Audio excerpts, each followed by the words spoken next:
Programa y vamos a hablar de un tema muy interesante, de la crisis humanitaria en Siria, y para ello ya tenemos invitados porque estamos con el ingeniero civil Arturo Rombolí, que es encargado de planeamiento estratégico, monitoreo y evaluación de las oficinas de UNICEF en Siria, y también con Isaac Juri, presidente del Club Sirio Libanés, porque es donde va a estar dando una charla el ingeniero Arturo Rombolí. Bueno, bienvenidos, muchas gracias por estar acá. Muchísimas gracias por el espacio, la verdad que muy agradecido. Empecemos por vos, Isaac, y después ya nos metemos con Arturo, para que nos comentemos un poquito de la charla, cómo nació y cuándo va a ser.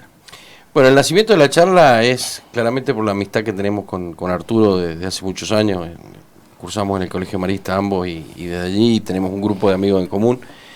Y yo, como presidente del Club Sirio Libanés, ya había estado en Damasco con él en septiembre del año pasado y viví en carne propia lo que Arturo va a comentar más tarde, pero la verdad que esta oportunidad que tiene el Club Sirio Libanés y esta oportunidad que tiene San Rafael de conocer en carne propia cuál es la situación en Siria, y no a través de los medios, ¿no? Que pueden llegar a estar de alguna manera o ser subjetivos de alguna manera, es una oportunidad que pocas veces se da.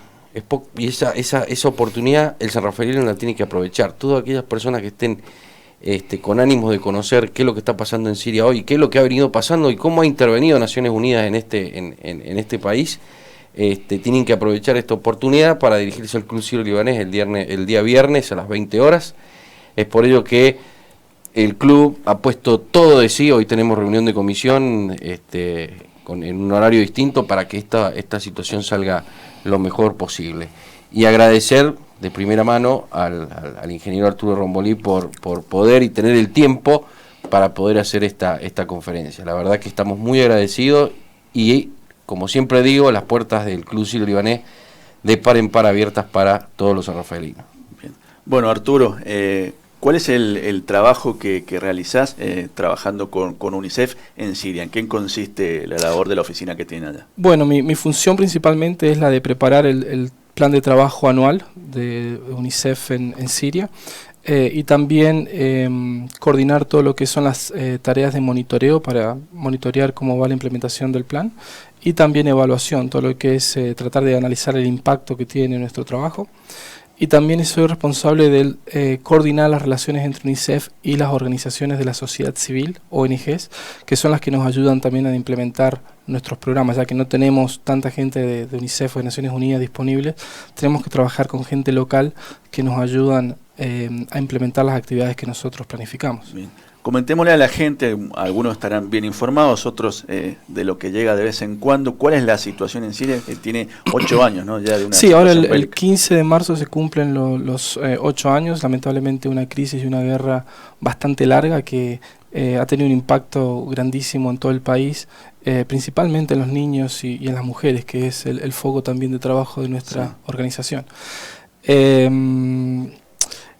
La verdad que la crisis ha tenido un impacto en muchísimos niveles, pero yo quiero recalcar que es como que muchas personas han tenido que poner su vida en pausa porque no pueden continuar con la educación, no pueden ir a la escuela, no pueden continuar con su trabajo. Muchos se han tenido que desplazar internamente, o sea, de una ciudad en Siria a otra ciudad más segura, y mucha gente también se ha desplazado fuera del país, donde han ido a países de Europa, Norteamérica, que también hemos visto un poco cuál ha sido la crisis de los refugiados, que ha tenido un impacto principalmente en Europa muy grande. Sí, y esa salida del país para irse como refugiado a otros lados no es nada fácil, ¿no? Muchas veces como salen, digamos, en la clandestinidad. No es nada fácil, es algo que tienen que hacer, la verdad que por métodos, diríamos, que son bastante complicados, o métodos que son no convencionales. Pero yo quiero recalcar que la población de Siria es una población muy sofisticada, una población que siempre ha sido muy educada. Antes de la crisis, Siria era un país de ingresos medios altos también, y estaban por cumplir muchas de las metas de desarrollo del milenio, que son los objetivos que se establecieron para el año 2000, que son indicadores de políticas económicas, de educación, de pobreza, de desarrollo en general. Sí. Imagínate que un país que en el 2010 estaba cerca de cumplir todas estas metas, hoy en día se ve en una situación muy compleja por el tema de la catastrófica, por la crisis, que tienen que volver a empezar de cero. Es realmente una situación muy triste. Estamos hablando de un país, de una población muy educada, como te decía, que gente que sabe lo que hace, ¿no? Sí. Gente muy calificada, gente que ha estudiado muchísimo. El sistema educativo de Siria, antes de la crisis, era uno de los mejores, si no el mejor de todo Medio Oriente, y a nivel mundial también mucha gente iba a estudiar a Damasco. Así que estamos en una situación también desde el punto de vista humanitario que es única, diría yo, porque muchas veces cuando hablamos de crisis humanitaria nos enfocamos en países muy pobres o en países que han sido devastados por catástrofes naturales. Lo hemos visto en Haití, lo hemos visto en muchos países de África, también del sudeste asiático, pero no ha sido muy común ver una crisis de este tipo en un país tan desarrollado como Siria. Por eso es una crisis que, desde el punto de vista también geopolítico, es extremadamente complicada de entender. Hay conflictos internos, conflictos con otros países en la región, conflictos globales. Es una situación realmente, desde el punto de vista geopolítico, extremadamente difícil de entender, y desde mi punto de vista yo creo que es la crisis humanitaria y política más grande de la historia de la humanidad. Eso es lo que te estoy diciendo, mucho más grande incluso que la Segunda Guerra Mundial. Porque la Segunda Guerra Mundial en cierta forma es fácil de entender, ¿no? Teníamos de un lado los buenos y de otro lado los malos, y bueno, los aliados estaban tratando de liberar ciertos países de Europa para volver a la normalidad. En Siria no pasa eso, es bastante más complicado. Sí, exactamente, ya no se sabe quién está en la oposición o cuáles son los objetivos que se persiguen, y también tenemos los intereses también globales. Sí, Estados Unidos, Rusia, Irán, Arabia Saudita, China, la Unión Europea. O sea, hay muchísimos intereses también que entran en juego, que hacen que la situación, desde mi punto de vista, como te decía, es una situación extremadamente compleja, y desde mi punto de vista, como te decía, es la situación más grave del punto de vista humanitario que hemos pasado como humanidad. Y se han destruido ciudades, ¿no?, con la guerra, y por supuesto las primeras víctimas generalmente son los niños. Y UNICEF trabaja mucho en ese sentido. Sé que han ayudado mucho para por lo menos recuperar el acceso a agua potable, algo básico, ¿no? Para que tengas idea, Sí. viendo algunos números rápidos, el 33% de las casas, de las viviendas, han sido destruidas. O sea, 1 de cada 3 viviendas en Siria ha sido destruida en su totalidad por la crisis. 400.000 familias han sido desplazadas. Casi 3 millones de niños están fuera de la escuela. 3 millones de niños, o sea, un número realmente muy importante para un país como en Siria. El 50% de las instalaciones de salud han sido dañadas o deterioradas. O sea, centros de salud, hospitales, clínicas, la mitad, o sea, 1 de cada 2, ha sido destruida. Y se estima que un 35% de la población no tiene acceso al agua potable.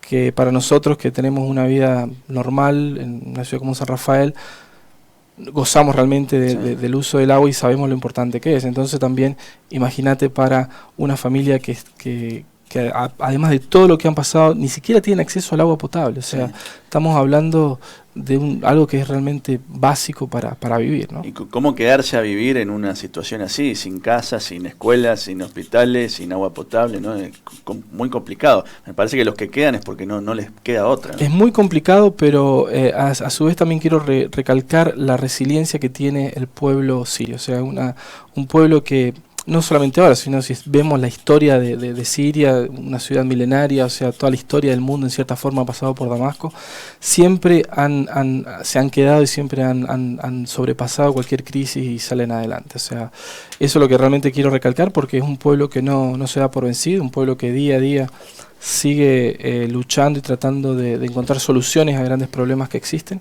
Y como decías vos, lamentablemente son los niños y las mamás, las mujeres también las que tienen que pagar el precio más alto, ¿no? Porque si vemos la composición familiar, el rol de la madre en la familia es fundamental para también asegurarse un buen desarrollo de los niños. Entonces, es muy, muy complicado, es difícil de entender también. Y difícil también de ponerse en el lugar de otro, ¿no? En el lugar de ellos, que son los que más sufren. Bien, me contabas antes de empezar la nota al aire que bueno, el conflicto continúa en un lugar muy muy particular, la situación, digamos, que ha mejorado, sí, y ahora empieza tal vez se empiezan a ver los efectos, las consecuencias más claras, ¿no? De todo lo que hay que hacer. Hay cosas diríamos, muy positivas que van a pasar pronto, y cosas un poco negativas que todavía tienen que pasar. De hecho, el viernes quiero mostrar algunos mapas, sí, porque creo que la gente a veces no se ubica. Aparte es un país diferente, o sea, no tienen por qué conocerlo, pero mostrar un poco también en el mapa cómo cuál es la situación actual, ¿no? La situación actual en el mapa muestra que hay una concentración grande de grupos de la oposición y rebeldes en la zona de Idlib, o sea que las Fuerzas Armadas y el gobierno sirio ha logrado en cierta forma reubicar estos grupos de oposición en un sitio específico, y el resto del país está casi bajo el control del gobierno, lo que asegura un poquito más de estabilidad para la gente, ¿no? Por eso también vemos que hay gente que comienza a volver, muchos empresarios también que comienzan a traer sus empresas de vuelta a Siria, y también vemos que va a haber una oportunidad de reconstrucción de un país. Como te decía, el 30% de las viviendas son destruidas. Imagínate el trabajo que hay que hacer para reconstruir un país que ha sido devastado por esta crisis. O sea, que hay cosas todavía que quedan pendientes, diríamos, de la parte negativa, pero hay muchas cosas positivas también que se vienen. Y efectos negativos que tal vez se vean en el futuro, tantos niños, millones de niños sin educación, por ejemplo, durante tantos años. Sí, como vos lo decías, creo que si vemos los números y 3 millones de niños, casi 3 millones de niños que están fuera de la escuela y que por más de 11 años, porque casi 11 años, han sido expuestos a una crisis como la de Siria. O sea, pensemos un minuto en esto. O sea, vos naciste en el 2010 y al día de hoy lo único que conoces ha sido la guerra, no has tenido posibilidad de ir a la escuela, tu familia no está... quizás se tuvieron que desplazar de su casa, no tenés acceso a las medicinas, quizás no tenés todas las vacunas, el agua que consumís no siempre es de la mejor calidad. Estamos hablando de cuestiones muy complicadas y durante un tiempo muy prolongado. O sea, 11 años estamos hablando de generaciones de niños que han sido expulsadas en cierta forma de la educación y de tener una vida normal. Por eso hablo también de la complejidad que tiene esta crisis, que realmente, si vemos los números, son realmente devastadores. Sí. Y bueno, dentro de este panorama, triste panorama, ¿cuál es el trabajo diario que hacen con UNICEF, con las organizaciones civiles? ¿En qué lo están ayudando actualmente? ¿Qué es lo que más necesitan? Bueno, ¿Qué es lo que les piden? nuestro trabajo principalmente se enfoca en el área de nutrición y salud. Principalmente asegurarnos de que los niños tienen acceso a los micronutrientes, de que las mujeres que están también dando de mamar, por ejemplo, tengan los nutrientes y la nutrición que necesitan, porque también es fundamental para el crecimiento de los niños. En temas de salud, también enfocándonos principalmente en los temas de vacunación. Agua potable. El tema de agua potable y saneamiento, como lo mencionamos anteriormente, es uno de los factores realmente claves del trabajo que hacemos, porque, vuelvo a recalcar, el agua potable es realmente fundamental para el desarrollo de la vida humana. Más geográficamente el lugar donde estamos hablando. Sí. El tema de educación también, como lo mencionábamos anteriormente, de rehabilitar algunas escuelas que han sido destruidas y también de establecer algunas escuelas de construcción temporaria, prefabricadas, que podemos ubicar en algunos campos de refugiados también. Y finalmente también el apoyo que hacemos principalmente durante los meses de invierno, donde distribuimos kits con frazadas, con abrigos, con diferentes cosas que ayudan a las personas a poder atravesar el invierno, que aunque parezca mentira, es muy crudo en Siria. El frío realmente, principalmente en el norte del país, es también bastante difícil de sortear en el invierno, ¿no? Bueno, Arturo, y vos sos recibido de ingeniero civil en la regional de acá, de la UTN. ¿Cómo ha sido tu recorrido desde que te recibiste hasta ahora llegar ahí a Siria, ¿no? Sí, yo siempre recalco el valor y la importancia de la educación pública y el acceso y la facilidad que tenemos en San Rafael de trabajar, de poder atender, presenciar universidades como si fuera la UTN, la UNC, que son realmente entidades educativas por excelencia.